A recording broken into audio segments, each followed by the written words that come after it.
What is the Scrum body of knowledge? It is a compilation of the latest methods and best practices employed by its practitioners and experts. Furthermore, it provides guidelines for the successful implementation of Scrum. It is the most popular agile project management and project development framework. It provides a comprehensive framework that includes the principles, aspects, and processes of the Scrum framework. Now that we know what Scrum and a guide to the SBOC are, let us see the applicability of Scrum as defined in a guide to the SBOC. Scrum framework is widely used across portfolios, programs, and/or projects in any industry, products, services, or any other deliverables to be developed, and projects of any size or complexity. According to the Scrum body of knowledge, the term product may refer to a product, service, or other deliverable.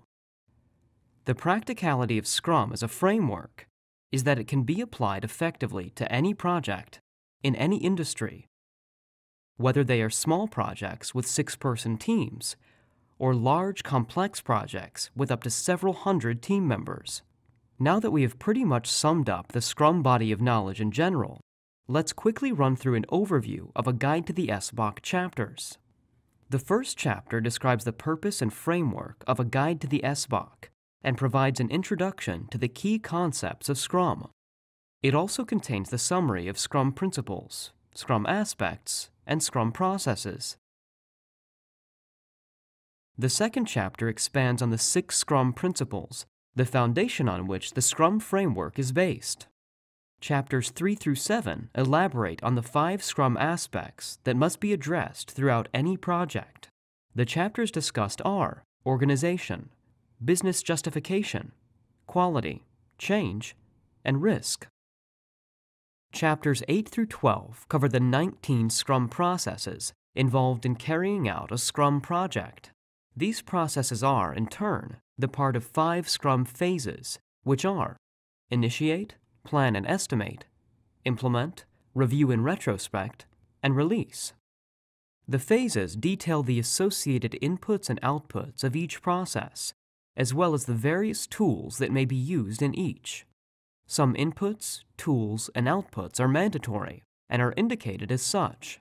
Others are optional, depending on the specific project, organizational requirements, and/or guidelines set forth by the organization's Scrum Guidance Body, or SGB.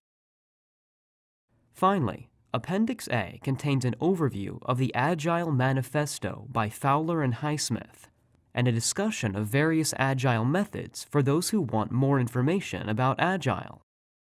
The sections covered in this chapter are 1.1 Overview of Scrum, 1.2 Why use Scrum, 1.3 Purpose of a Guide to the SBOC, 1.4 Framework of a Guide to the SBOC, and 1.5 Scrum versus Traditional Project Management.